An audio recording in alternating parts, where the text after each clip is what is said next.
ಮನೆಯಲ್ಲಿ ದೇವರ ಅನುಗ್ರಹ ಇರಲು ಪಾಲಿಸಬೇಕಾದ 21 ನಿಯಮಗಳು. ನಮಸ್ಕಾರ ಸ್ನೇಹಿತರೆ, ನಮ್ಮ ಮನೆ ಕೇವಲ ಇಟ್ಟಿಗೆ ಮತ್ತು ಸಿಮೆಂಟ್ನಿಂದ ಕಟ್ಟಿದ ಕಟ್ಟಡವಲ್ಲ. ಅದು ನಮ್ಮ ಕುಟುಂಬದ ಸಂತೋಷ, ನೆಮ್ಮದಿ ಮತ್ತು ಆಧ್ಯಾತ್ಮಿಕ ಶಕ್ತಿಯ ನೆಲೆ. ಶಾಸ್ತ್ರಗಳು ಮತ್ತು ನಮ್ಮ ಹಿರಿಯರ ಸಂಪ್ರದಾಯಗಳ ಪ್ರಕಾರ ಕೆಲವು ಉತ್ತಮ ಅಭ್ಯಾಸಗಳನ್ನು ಪಾಲಿಸಿದರೆ ಮನೆಯಲ್ಲಿ ಸಕಾರಾತ್ಮಕ ವಾತಾವರಣ ನಿರ್ಮಾಣವಾಗುತ್ತದೆ ಎಂದು ನಂಬಲಾಗಿದೆ. ಇಂದು ದೇವರ ಅನುಗ್ರಹ ಇರಲು ಪಾಲಿಸಬಹುದಾದ 21 ನಿಯಮಗಳ ಬಗ್ಗೆ ತಿಳಿಯೋಣ. ಪ್ರತಿದಿನ ಬೆಳಿಗ್ಗೆ ಬೇಗ ಎದ್ದು ಸ್ನಾನ ಮಾಡಿ ದೇವರನ್ನು ಸ್ಮರಿಸಿ. ದಿನದ ಆರಂಭ ದೇವರ ನಾಮದಿಂದ ಆದರೆ ಮನಸ್ಸಿಗೆ ಶಾಂತಿ ದೊರೆಯುತ್ತದೆ. ದೇವರ ಕೋಣೆಯನ್ನು ಯಾವಾಗಲೂ ಸ್ವಚ್ಛವಾಗಿಡಿ. ಸ್ವಚ್ಛತೆ ಇರುವ ಸ್ಥಳದಲ್ಲಿ ಶುಭ ವಾತಾವರಣ ನೆಲೆಸುತ್ತದೆ ಎಂಬ ನಂಬಿಕೆಯಿದೆ.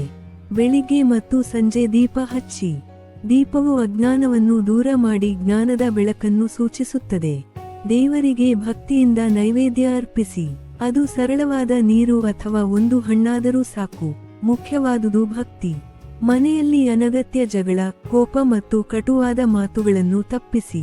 ಪ್ರೀತಿ ಮತ್ತು ಸಹನೆ ಇರುವ ಮನೆಗೆ ಎಲ್ಲರೂ ಸಂತೋಷದಿಂದ ಬರುತ್ತಾರೆ. ತಂದೆ ತಾಯಿ ಹಾಗೂ ಹಿರಿಯರಿಗೆ ಗೌರವ ನೀಡಿ. ಅವರ ಆಶೀರ್ವಾದವು ಜೀವನಕ್ಕೆ ಶಕ್ತಿಯಾಗುತ್ತದೆ. ಯಾವಾಗಲೂ ಸತ್ಯ ಮತ್ತು ಪ್ರಾಮಾಣಿಕತೆಯನ್ನು ಪಾಲಿಸಿ. ಧರ್ಮದ ಮಾರ್ಗದಲ್ಲಿ ನಡೆಯುವುದು ಆಧ್ಯಾತ್ಮಿಕ ಜೀವನದ ಮೂಲವಾಗಿದೆ. ಪ್ರತಿದಿನ ಕೆಲ ನಿಮಿಷಗಳಾದರೂ ದೇವರ ನಾಮಸ್ಮರಣೆ ಅಥವಾ ಮಂತ್ರ ಜಪ ಮಾಡಿ. ಇದು ಮನಸ್ಸನ್ನು ಏಕಾಗ್ರಗೊಳಿಸುತ್ತದೆ.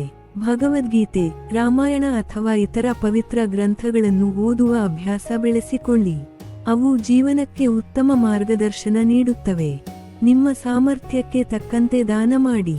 ಹಸಿದವರಿಗೆ ಅನ್ನ, ಅಗತ್ಯವಿರುವವರಿಗೆ ಸಹಾಯ ಮಾಡುವ ಗುಣವು ಮಹತ್ವದ್ದಾಗಿದೆ.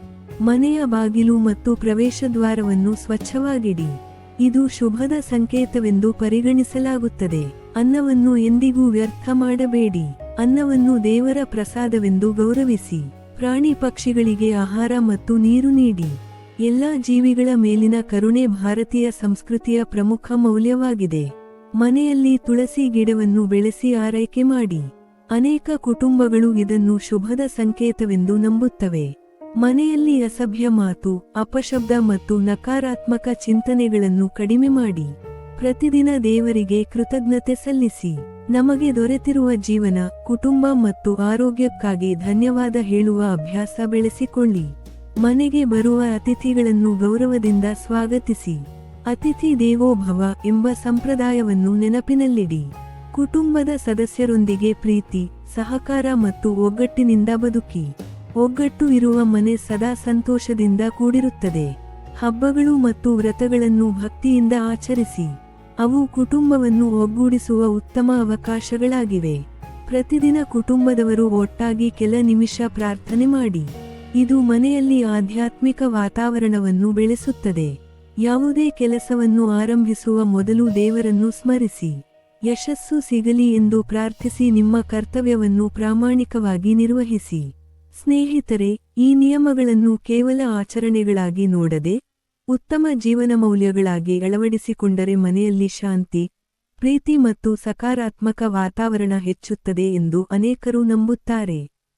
ದೇವರ ಅನುಗ್ರಹವನ್ನು ಪಡೆಯುವ ಅತ್ಯುತ್ತಮ ಮಾರ್ಗವೆಂದರೆ ಸತ್ಕಾರ್ಯ, ಭಕ್ತಿ ಮತ್ತು ಒಳ್ಳೆಯ ನಡತೆ.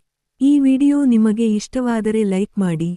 ನಿಮ್ಮ ಅಭಿಪ್ರಾಯವನ್ನು ಕಾಮೆಂಟ್ನಲ್ಲಿ ತಿಳಿಸಿ ಮತ್ತು ಇಂತಹ ಇನ್ನಷ್ಟು ಆಧ್ಯಾತ್ಮಿಕ ವಿಡಿಯೋಗಳಿಗಾಗಿ ನಮ್ಮ ಚಾನೆಲ್ ಅನ್ನು ಸಬ್ಸ್ಕ್ರೈಬ್ ಮಾಡಿ. ಧನ್ಯವಾದಗಳು.